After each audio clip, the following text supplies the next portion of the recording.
سے روایت ہے کہ رسول اللہ صلی اللہ علیہ وسلم نے ارشاد فرمایا کہ اللہ رب العزت کے نزدیک ان 10 ایام کے عبادت سے بڑھ کر کوئی عبادت محبوب تر نہیں ہے، لہذا ان دنوں میں لا الہ الا اللہ، اللہ اکبر اور الحمدللہ کا کثرت سے ذکر کیا کرو۔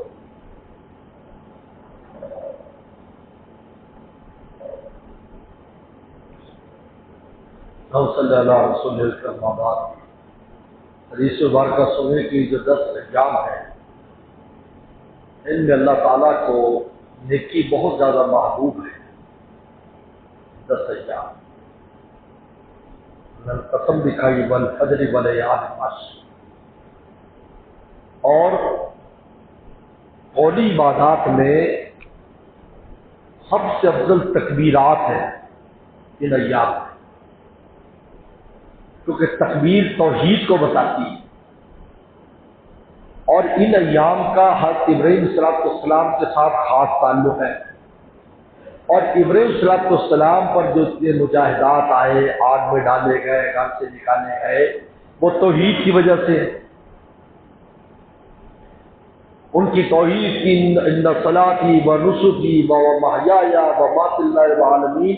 اور آپ قرآن مجید میں دیکھ لیں کہ ابراہیم صلی اللہ علیہ وسلم نے اس توحید کو کس انداز میں آشکارا کیا ہے، اور وہی پیغمبر صلی اللہ علیہ وسلم نے فرمایا کہ وہ سماک مسقران نے کہا تمہارا نام مسلمان بھی ابراہیم السلام نے رکھا ہے۔ مسلمان کا معنی فرما بردار ہے۔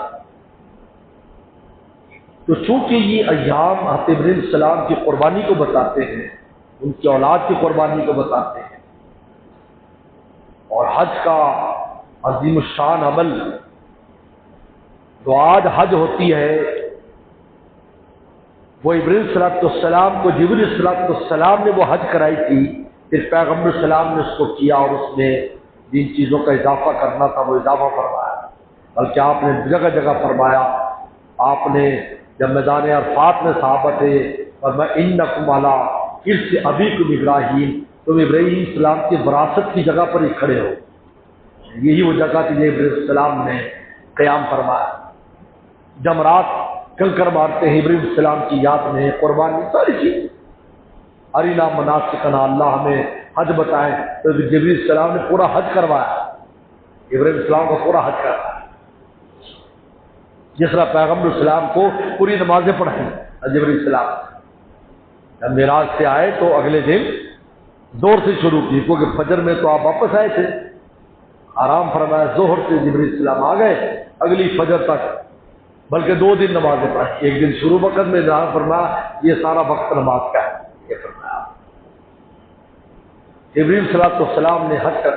تو چونکہ اس کا تعلق اور ابراہیم السلام کی جو امتیازی شان ہے وہ توحید ہے، توحید کے لیے کیونکہ بت شکنوں اور بت شکند اور بت پرستوں کے خلاف نکلے تھے آپ، تو تکبیرات اس میں سب سے افضل ہے۔ لہٰذا لا الہ الا اللہ یہ بھی توحید بتاتا ہے، اللہ اکبر الحمدللہ، اللہ اکبر اللہ اکبر لا الہ الا اللہ، اللہ اکبر اللہ الحمد۔ اور عبداللہ ابن عمر رضی اللہ تعالیٰ عنہ تو بازاروں میں چلتے پھرتے تکبیرات کہتے رہتے تھے اونچی اونچی آواز میں، اور لوگوں کو یاد کراتے رہتے کہ تکبیر پڑھو۔ تو ہے یہ تکبیرات پڑھو، سب تکبیرات پڑھو۔ اس لیے آپ نے دیکھا ہوگا کہ ایام تشریق میں تکبیرات واجب کر دی کہ ایسے نہیں کریں گے، ایسے ہی کرو، حالانکہ ہونا چاہیے چاند، یعنی چاند نظر آتے ہی تکبیرات شروع، بس چلتے پھرتے اللہ اکبر اللہ اکبر لا الہ الا اللہ لا الہ الا اللہ سبحان اللہ۔ اور پھر قربانی خریدنا، قربانی کا عمل کرنا، حج کے اللہ توفیق دے رہے ہیں تو حج کا عمل کرنا، نیکیاں کرنا، زیادہ زیادہ نیکی کرنا۔ ان 10 دنوں میں کوشش کریں، ان 10 دنوں میں ہم سے کوئی گناہ نہ ہونے پائے، نہ ہماری آنکھ سے، نہ ہماری زبان سے، نہ ہاتھ پاؤں سے، دل میں بھی غیر کا، بس اللہ کا خیال رکھو، اللہ کو یاد کر چلتے پھر اللہ اللہ لا الہ الا اللہ۔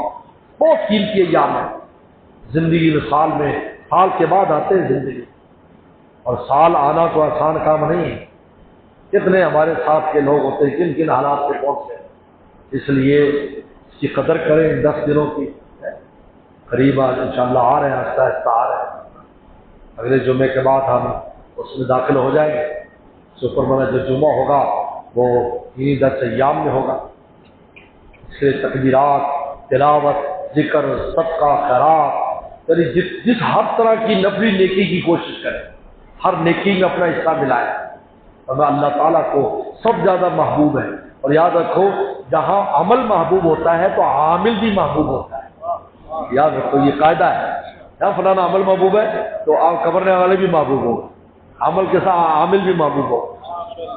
اس لیے اس حدیث کی شرح میں لکھا ہے کلمتان حبیبتان، 2 کلمے محبوب ہیں اللہ تعالیٰ کو. تو وہاں لکھا ہے کہ قائل بھی محبوب ہے، جو کہہ رہے والے قائلہما، جو ان کو پڑھے گا وہ بھی محبوب ہے، کلمے بھی محبوب ہے.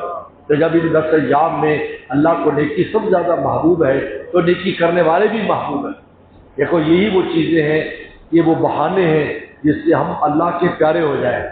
جب ہم اللہ کے پیارے ہو جائیں گے تو پھر ہمیں بھی اللہ سے پیار ہو جائے گا. پہلے قدرت سے پیار آئے گا، پھر ہمیں پیار. یحبہم ویحبونہ، پہلے وہ محبت کرتے ہیں پھر بندے محبت کرتے ہیں. اور اس کے لیے اللہ نے یہ طریقے بتائے کہ یہ کام کرو ہم تمہیں پیار کریں گے. ان میں اب دن آ رہے ہیں آپ کو قربانی کوشش کرے. چھوٹے چھوٹے بہانوں کی وجہ سے قربانی کو ختم نہ کرو. یہ میں نے بتایا اس کا اجر تو ایسے ہے جیسے آپ نے اپنا بچہ قربان کر دیا، اتنا اجر ہے. اور ویسے جو عددی نیکی ہے تو بال بال پر نیکی ملتی ہے. الپرسرات پر یہی سواریاں ہیں جو انسان کو لے کر چلنے والی ہے. اس لیے کوشش کرے کہ قربانی میں حصہ ملائے، کوئی قربانی کرے. اگر بہت زیادہ حالات ہوا ہے، مقروض ہے تو الگ بات ہے، لیکن حضور صلی اللہ علیہ وسلم نے تو تنگ دستی میں بھی قربانی فرمائی. آپ اسی سے دیکھ لیں، عاشقوں کے لیے تو یہ عمل دیکھ لیں. آپ پیٹ پہ پتھر باندھ رہے ہیں اور قربانی ایسی بہترین کر رہے ہیں، ایسا مینا کر رہے ہیں. حدیث میں آتا ہے کھاتے بھی کالے سے تھا، دیکھتا بھی کالے سے تھا، سنتا بھی کالے سے تھا، چلتا بھی کالے سے تھا. اور کہا کہ کیا مطلب؟ کہا کہ کجلا، آنکھ بھی اس کی کجلی، منہ بھی اس کا آگے سے کالا، کان بھی آگے میں کالے، پاؤں کو بھی کالے، چلتا تھا. ایسی خوبصورت سواری، ایسی خوبصورت قربانی رسول اللہ لیا کرتے. پسند کرے یہ کوئی سستا تو نہیں ملے گا، بولو سستا ملے گا. آپ کو حربہ جانا بہت پسند تھا. ایک علاقہ ہے مدینہ شریف سے 15-20 کلومیٹر پر مشرق کی طرف، اس کا نام ہے شوران. اب بات ہے جو حیران ہو جائے کہ اتنی آبادی ہے کہ حیرت ہوتی ہے. حیران ہوتا ہے. مدینہ سے نکلے اور 10 منٹ میں آپ پہنچ گئے گاڑی پر، اور اب وہ منطقہ مدینہ میں ہی ہے شوران. تو مجھے وہاں کے دوست سے بتایا ان کی بھی وہاں وہ مکان ہے. انہوں نے کہا اس کی آبادی کی وجہ رسول اللہ کی دعا ہے. نہ ہر طرف جگہ ہے لیکن شوران آباد ہے، باقی تو مدینہ ہے، لیکن اتنی قریبی کوئی آباد اس طرح آباد نہیں. انہوں نے کہا حضور صلی اللہ علیہ وسلم سے باہر مشرق کی جانب نکلے وسلم، باہر تشریف لے جاتے تھے تو دیکھا کہ ایک آدمی ایک جو ہے نا وہ مینڈا لا رہا ہے. مینڈا بڑا خوبصورت تگڑا.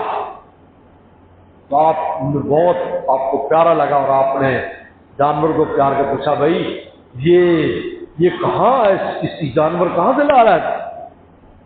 انہوں نے کہا جی شوران سے لا رہا ہوں میں. شوران میں رہتے ہیں تو شوران میں ہم لوگ پالتے ہیں. گاؤں جاؤ ہوگا وہاں. اللہ فرمایا اللہ شوران کے رہنے والوں میں، شوران کی زمین میں، شوران کے جانوروں میں برکت کر دے. بس کام ہو گیا، شوران کا کام ہو گیا. آج آپ جاؤ حیران ہو جاتے. ہمارے ایک دوست نے، سعودی دوست ہے، انہوں نے ایک مسجد بھی بنائی، بڑی شاندار بہت بڑی مسجد. تو 10-15 کروڑ میں انہوں نے تیار کرائی مسجد. وہ بھی لے گئے تھے اس کے لیے. آپ چلے ذرا تو آپ دعا کے لیے اس مسجد میں ہم نے نماز پڑھی تو شوران کا علاقہ دیکھا، سلم کی دعا تو ایسے تو اس وقت سے وہاں پر یہ جانور آبادی بڑھی اور سلم کی زبان مبارک سے نکلنے کی دیر ہے سب تو آسمانوں سے فیصلے ہو جاتے ہیں. اس لیے قربانی کی بھی ہر آدمی کوشش کرے کہ اپنی استطاعت کے مطابق کوئی چلو اعلیٰ نہ لے تو کم از کم متوسط لے لے. لیکن یاد رکھو یہ اجر انہیں 3 دنوں کے ساتھ خاص ہے، پھر نہیں ہے. عجیب بات ہے، 3 دن قربانی کرو گے، خود ہی کھاؤ گے، فریج بھر لو گے، بلکہ فریج آپ خالی ہوں گے جا کر. منع نہیں ہے، لیکن ثواب اتنا، کھا بھی خود رہے ہو لیکن 3 دن کے بعد صدقہ کرو. اب نہیں، اب ہماری دعوت کا ٹائم ختم ہو گیا. اب اگر قربانی پرستی نہیں کر سکا تو صدقہ کرے، پورے کا پورا دے. اب نہیں رکھ سکتے تو، اور وہ اجر بھی نہیں. اب صدقے کا ثواب، صدقہ کا ثواب کہاں، قربانی کا اجر کہاں. ہم ایسا فرماتے ہیں قربانی کا خون زمین پہ گرنے سے پہلے پہلے اللہ کے شرط کو قبول حاصل کر. اللہ ہمارا